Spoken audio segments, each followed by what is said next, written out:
cette défaite, est-ce que c'est une défaite qui vous agace? Ça vous agace, vous?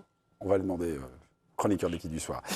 Ludovic Obraniak, oui ou non? Défaite qui vous agace? Un peu. Non. Je vous ai vu plus agacé parfois, un peu. Bon, c'est nous, tout ça. Dave Apadou, agacé ou pas? Non. Non. Nicolas Villas? Non. Non. Julien Bento? Non plus. Non, non plus. On a du mou ce soir. Non. Jo Miko? Agacé, non, pas jusque-là. quand même. Non, pas jusque-là.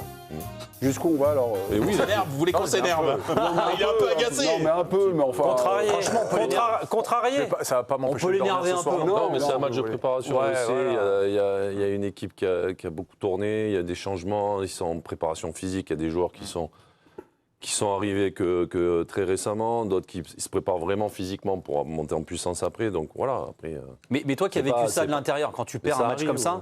ça pèse ou pas? Ou tu t'en fous vraiment du résultat? Non, mais tu détestes toujours perdre. Mais après, de là à faire tout un drame pour cette défaite, je Oui, pense tu fais pas de remise en Mais cause. après, même, mais il ça peut s'en agace, servir. ça Non, mais il agace. peut s'en servir parce Ouais. que tout le monde dit qu'ils sont ultra favoris, etc. On entend ça depuis. Et Deschamps essaye de d'ailleurs, calmer depuis ça l'a des agacé, semaines, ça. et donc il peut se servir de ça en disant, Ouais. vous voyez, on n'est pas au-dessus de tout le monde. Finalement, c'est peut-être un mal pour un bien. Ah, bon, On l'a déjà pas dit. vous la légende Voilà, ça veut dire que ça Julien, pas t'agace. vous la légende Un cliché comme ça, un mal pour un bien. On verra si contre le Sénégal, si on perd contre le Sénégal. Ah ben là, ça si, sera plus grave. Oui, ça sera plus là, agaçant. ça sera- là, ça sera. Non, mais là, c'est une séance de travail grandeur nature. Moi, je trouve que pendant 45 minutes, dans ce qui, en l'état, ressemblait le plus à l'équipe type, le plus, évidemment, tu rajoutes Dembélé, tu Plus de rajoutes... maîtrise. Mais en l'état, parmi les joueurs disponibles, c'est ce qui ressemblait le plus à ce qu'on pourrait appeler une compo type. Franchement, je les ai trouvés vraiment pas mal.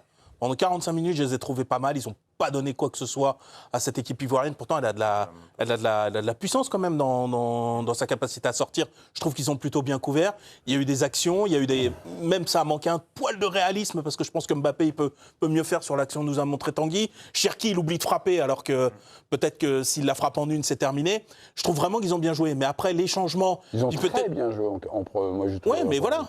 Mais c'était vraiment la configuration la plus proche de ce qu'on aura à la Coupe du Monde. Ouais. Après, avec les changements, la fatigue, Cherki, il a plongé complet. C'est-à-dire qu'autant il avait été très très bon en première période, en seconde, je crois qu'il n'a rien réussi. C'était pas bon du tout. Mais il était à l'image peut-être de l'équipe. Donc, mais je crois pas qu'il faille, si vous voulez qu'on s'affole, quoi. Non. Je vous sens...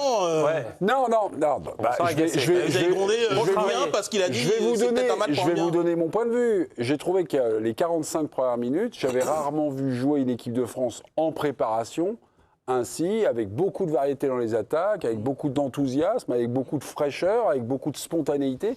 Et je dis collective. Et qu'en deuxième mi-temps, j'ai pas vu grand-chose. Quoi. Alors quoi, vous me dites les changements. T'es Bon, plus bah, frustré alors, c'est ça? Ouais, frustré, agacé, oui. Contrarié. Enfin, agacé, frustré, ça va. C'est Non, mais pas non plus, il n'y a pas la j'espère ligne que les gens de dans quoi. ce sens et qu'ils ne sont Après, pas prêts là tout de suite. Moi, je suis agacé un peu par la Non, c'est la différence. Je suis agacé par ce qui s'est passé, ce qui était une grande force chez nous, bon, qui peut l'être encore, hein, mais c'est sur notre qualité défensive. Je trouve que autant offensivement, vous avez dit, on s'est très bien trouvé sur la première période. Il s'est passé beaucoup de choses, beaucoup de mouvements, il y a eu beaucoup d'interactions entre les offensifs. J'ai trouvé ça très bien, mais je trouve qu'il y a un dénominateur commun depuis un certain temps, c'est qu'on est friable défensivement. Depuis qu'on est passé à 2 milieux. Je ne retrouve pas cette solidité. Je trouve qu'on est mis hors de portée assez facilement. Mais là, pendant 45 minutes, les premières. Jugeons le match. Je te rappelle quand même les deux. Il y a quand Il y a même une 2-3 parade situations, notamment l'arrêt de Maignan sur le. C'est mauvais une perte de balle de Ouais, Chouameni. il y a eu 2-3 coups récupérés par Upamecano. Je ne sais pas si tu te souviens. Oui, où en bien sûr. dernier recours. Ouais, c'est une grosse équipe en face. T'as Diomandé qui s'est quand même fait un peu. Qu'est-ce qu'il a fait, Diomandé? Bon, il a quand même fait un peu le. Il a fait des numéros. Moi, je dirais, il n'a pas été dangereux. Il a pas fait une frappe, il a pas fait une passe. Ludovic, Je trouve qu'on est facilement. Mais s'il y a une équipe en face, vous pensez hors de qu'on portée. va voir zéro. Attendez, Ils vont pas passer le milieu de terrain. Je te dis pas zéro, je te dis C'est pas simplement un que. favori de la Coupe du Monde quand même en face de toi. Ludovic, C'est pas un Oui. favori pour la Coupe du Monde quand Non, même. mais c'est mais une t'as le droit équipe de- qui t'as le droit de peut céder te des poser des occasions. problèmes. Et je trouve qu'ils t'en ont Ouais, pas mais des posé autres- tant que ça. Là où on est quand même très. On a quand même une solidité depuis des années. Ouais. Voilà, je Ludovic. trouve que cette solidité, elle s'effrite un peu. Ludovic, moi, ce que j'ai trouvé en première mi-temps, je me dis, ils jouaient très haut, ils étaient très agressifs, ça jouait plutôt bien avec le ballon, et je regardais justement le moment où finalement ils jouaient Perte de balle, ouais. à la perte de balle, le comportement de cette équipe. Et j'ai trouvé qu'il y avait beaucoup, on va dire, de vigilance et de solidarité qui concèdent, on va dire, des occasions dans un parti pris aussi absolu bah, ça Aussi fait... absolu. Bah, absolu quand même. Non, mais quelles occasions comment- il concède juste la perte de balle sur Non, non, Tchouaméni. non, mais il y a des C'est l'Ajax qui prend des risques. Bah, Attends, il défend franchement, en première période quand même. franchement, il défendait... Ça veut pas dire non plus. Non, mais Non, mais la possession, ils avaient 80% de possession sur les 10 premières minutes, 70 sur les 20 premières. Et c'était pas de la possession défensive. Ils y allaient, ils jouaient, ils se projetaient. On voyait le joueur le plus haut, c'était Théo Hernandez. Vous voyez, au niveau des pendant 20 couvertures. minutes, ouais. Mais franchement, j'ai trouvé qu'il y avait beaucoup de vigilance. Alors, Mais attends, ils ont concédé. Mais un truc, parce que Ludo. Ce que j'ai peu vu. En fait, on était- je trouve qu'on est. Et le deuxième point que je n'ai pas amorcé, je trouve qu'on est. On n'est pas vaillant sur les côtés, quoi, sur les latéraux. Ouais. Je trouve que les latéraux sont. C'est pas une surprise, ça. C'est vraiment le Ça va point être notre point faible. Mais juste quand tu dis, avant on était habitué à ce que cette équipe elle soit solide, etc. Enfin, pardon, hein, moi je préfère une équipe qui joue bloc haut, qui a la balle, qui veut faire quelque chose avec un déséquilibre qui est assumé, plutôt qu'on revienne à ce qui était Dédé pendant des années. On était les premiers à dire qu'est-ce qu'on s'emmerde et tu gagnes un 0. Moi, c'est-à-dire que cette espèce de déséquilibre assumé, moi je Il n'y a pas de préfère ça. déséquilibre assumé, là, quand même. Comment ? Il y a un On n'est déséquilibre pas assumé. parti au pressing. c'est pas Bien sûr parti. que Là, Deschamps, il demande à son équipe des Il y a Ce que pas je veux de dire par là, déséquilibre. Avec le Saint-Maurice, justement, les bah, tu vois copains. que finalement on dit la même chose et je suis d'accord avec Dave, c'est pas parce qu'il y a eu 2-3 opportunités et encore en première période qui ont été concédées par les Ivoiriens que forcément. C'est pas ça, Nico, que je te dis. Évidemment que l'adversaire, il a le droit d'exister. Je trouve que cette équipe, elle a toujours.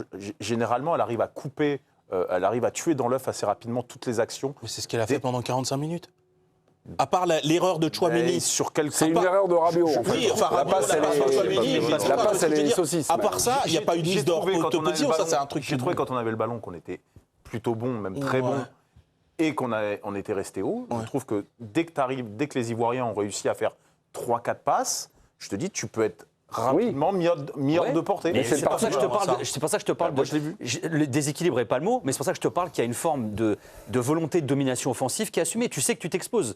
Mais en même temps, avec le matos qu'il a, franchement, moi je dis bravo Dédé. Tu arrives à te réinventer, tu as un sacré matos devant, Mais tu as pas un ce ballon d'or soir. dans ton équipe, tu as le L'instant kick. passe. Pas ce soir, on va pas applaudir première Dédé période parce qu'il aussi. a perdu 2-1. Bah oui, mais... Non mais attends, tu du- perds 2-1, tu fais 5 changements à la pause parce que tu fais tourner. Oui. Enfin, il y a un moment, on va pas jeter le truc parce que tu perds un match amical. J'ai pas Il y a que le demandé, résultat qui j'ai compte. pas demandé de jeter le truc, j'ai demandé peut-être un peu de... Moi, je suis pas d'accord avec tout ça. Ah, Moi, j'ai allez-y. pas vu- Non, mais si tu vois une équipe de France qui se crée 25 occasions et qui perd 2-1, je dis qui offensivement, ça a été impressionnant. Mais moi, j'ai pas vu une équipe impressionnante offensivement ce soir. On a 0-9 Mais elle a dominé la première période. on a 0-9 comme de ça. XG quand même. On a Ok, moins mais de tu 1 de domines ta XG. première période. Oui, non, Mais oui, non, non, mais donc, t'as la donc, possession, t'es haut, t'es dans le camp Ouais. de la Côte d'Ivoire, etc., etc. Mais je vois pas une équipe qui, tu vois, qui assume un déséquilibre. Non, mais moi je vois qui part rien avec, d'inquiétant dessus.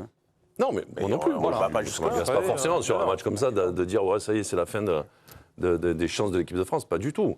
Mais j'ai l'impression, parce qu'on a 4 joueurs vraiment offensifs, on a l'impression qu'on est une équipe ultra offensive. Non, mais Moi, je vois pas trop ça. en Non, fait. mais sans parler de ça, moi j'ai trouvé que c'était une équipe qui avait bien installé son jeu, Ah une oui, équipe oui. qui En défend première mi-temps, bas et très bien, parce que les Ivoiriens ont très bien défendu ce Ils qu'ils ont avaient à des défendre. impacts, Et même face à ça, on s'est quand même créé, quand on s'est créé des occasions, elles étaient quand même bien, elles étaient nettes. Il a dû faire des parades, de le gardien. loin, Hein juste frappe de loin. Bah, la frappe d'Mbappé, c'est une frappe à 8 mètres, hein. il est Frappe vraiment d'Mbappé, ouvert. Oui, frappe mais de c'est- Lise. Cherki, Olysée, je crois que c'est un pour le coup coup, il franc, frappe pas, mais c'est Non, une mais là, il énorme défend mal occasion. la Côte d'Ivoire sur l'action de Mbappé. C'est un coup franc qui joue à 2, à 3, et Ok, il se retrouve tout seul. quoi. J'entends bien, mais par exemple l'action de Cherki avec le débordement sur le côté. Franchement, c'est une super action. Et Cherki juste il oublie de Dave, frapper, mais ça c'est une énorme Manu action. Koné, Giovanni Castaldi, à vous de jouer les copains. Il est là, Joe. Ah, c'est une- Bonsoir Manu, comment on ressort de ce match? Il y a beaucoup de frustration, de déception? Étant compétiteur, forcément, quand on joue un match, on a envie de gagner et on se doit de gagner.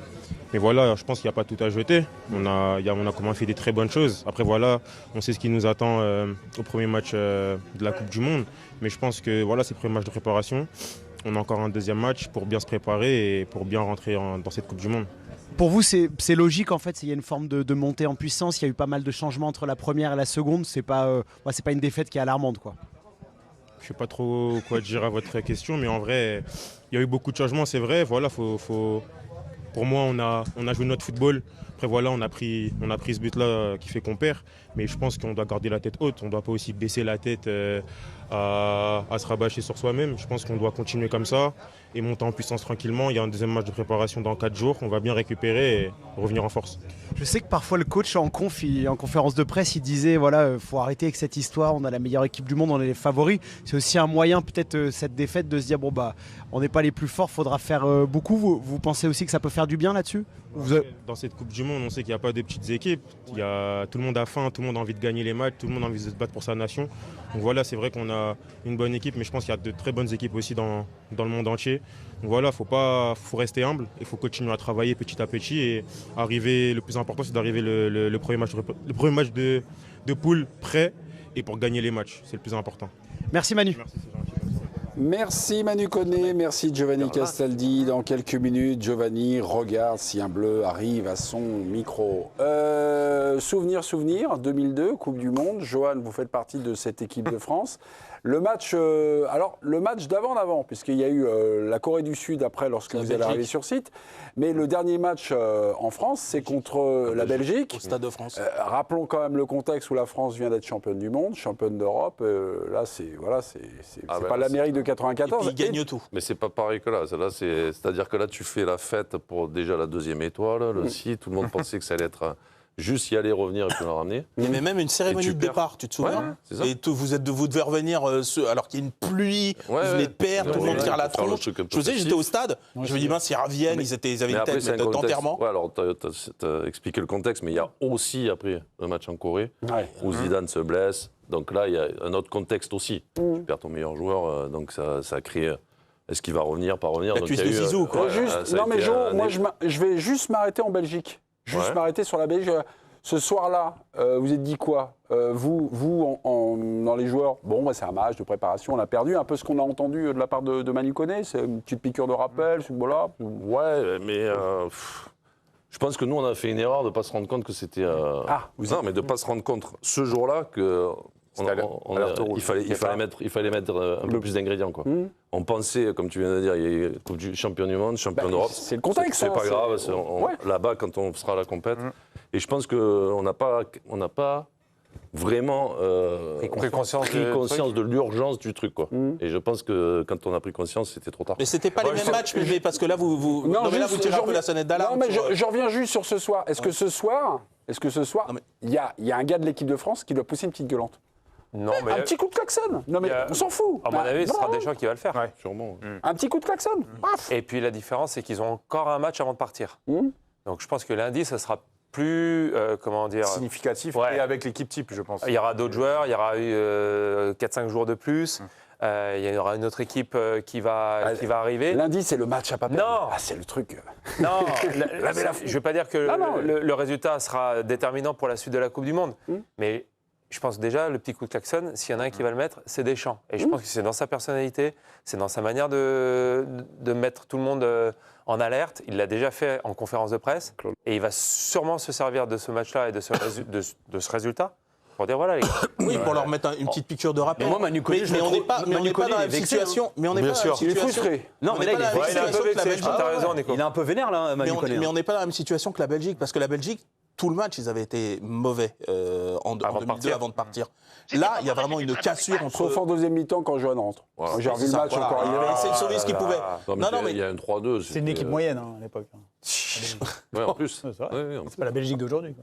Enfin, c'était une équipe moyenne, c'est une équipe qui te bougeait le Brésil et tout. On va rester longtemps sur 2002. Non, c'est pas ça. Non, mais parce que vous voulez faire... Non, mais attendez, c'est vous qui voulez tirer la fenêtre d'alarme, vous nous engueulez parce qu'on n'est pas assez énervé, on n'est pas assez dans le rouge. Oui, vous êtes énervé sur le même match. Moi, je dis que c'est pas le même match, c'est vous qui convoquez les souvenirs et vous assumez pas, mais c'est incroyable. Ça y est, Roger Hanin, parmi nous. Moi, j'ai envie de parler de 2004 maintenant. Voilà. Hop. À quoi ça sert? Parce que c'est important de gagner ou pas gagner les matchs amicaux. Est-ce que c'est important? Est-ce que ça compte ou pas? C'est une question que j'ai posée à Claude Leroy, c'était lundi soir. Il a été longtemps sélectionneur de pas mal d'équipes. Petit temps de réflexion de Claude. Et la lumière arrive. Claude Leroy, on y va. Replay. Quand on est sélectionneur, ça compte beaucoup quand on les gagne. Ah, donc ça compte. Non, quand on les gagne, parce qu'on joue là-dessus, on capitalise de la confiance, on confortabilise un peu les joueurs, on les envoyait, tout ce sur quoi on a travaillé et tout. Et quand ça ne marche pas, ça ne compte pas du tout. Et là, on dit, c'est pas grave. ça n'est que de la préparation. Quand on fait une équipe, c'est comme quand on fait Nice à l'époque de 22, puis de 23 ou de 26, sur certains joueurs, au moment de faire l'équipe, on est sûr sur 9 postes, puis on a 2 postes où ceux qui sont pleins de certitudes, ils ont raison, mais on lancerait une pièce en disant celui-là plutôt que celui-là. Il y a tellement d'arguments favorables à l'un, autant d'arguments favorables à l'autre, mais dans d'autres domaines. Et ça, c'est les matchs amicaux qui permettent... Et les matchs amicaux, quelquefois, ça se joue sur rien du tout. On va dire le propos de Claude Leroy, l'éclairage. Oui, il est un petit peu vexé, Aurélien Tchouameni, c'était au micro de TF1. La défaite est dommageable. Voilà, c'est comme ça qu'il attaque sa réaction. Après, on est en phase de prépa, on n'est pas ensemble depuis longtemps. On va bosser pour être prêt le jour J. Il n'y a pas de conclusion à tirer. Si on avait fait un bon match, il n'en aurait pas eu non plus. Ok, d'accord. Donc ça compte pas, ça compte. Enfin, on est dans la prépa, quoi. Bah oui. Bah bien sûr. Oui, la prépa. Bah oui, bien sûr. Bah ça, ils sont dans la prépa. Et puis, s'ils battent l'Irlande lundi, ils vont dire, c'est pas parce qu'on a battu l'Irlande qu'on est les favoris, qu'on est prêts. Regardez, et c'est parce que, pareil, pas parce qu'on a perdu contre la Côte d'Ivoire qu'on était pas prêts ou quoi que ce soit. Et le discours, il est tout trouvé aussi après le match de lundi, si ça gagne. Guéladoué, Giovanni Castaldi, rencontre il y a quelques minutes de cela. Guéladoué, on y va. Bonsoir Gala, félicitations pour votre match. Un but, une passe décisive. On a vu votre joie sur les célébrations. Qu'est-ce que ça représentait pour vous de me marquer? On sait que vous avez une histoire forcément particulière avec la France. Oui, non, c'est beaucoup de fierté, beaucoup de fierté. Il y a la famille qui est là, devant le peuple ivoirien. C'est un match spécial aussi pour moi. C'est notre premier France-Côte d'Ivoire à mon frère et moi, donc c'est beaucoup de fierté. Dieu merci. Est-ce que sur ce que vous avez vu de cette équipe de France, forcément, on l'a beaucoup annoncé comme les favoris. Ce soir, vous les battez, vous avez fait un très bon match. Qu'est-ce que vous avez ciblé chez eux de faiblesse? En faiblesse, c'est une top équipe. Ils n'ont pas vraiment de faiblesse. Ils sont assez complets dans tous les domaines. On sait qu'ils peuvent attaquer rapidement, ils peuvent garder la balle. Donc non, c'est pas facile de jouer contre eux. En première mi-temps, c'était compliqué. On a su faire le dos rond. Et après, en seconde mi-temps, on a pu dérouler notre jeu et mettre beaucoup d'intensité pour aller marquer. Par rapport à cette joie, vous évoquiez la relation avec votre frère.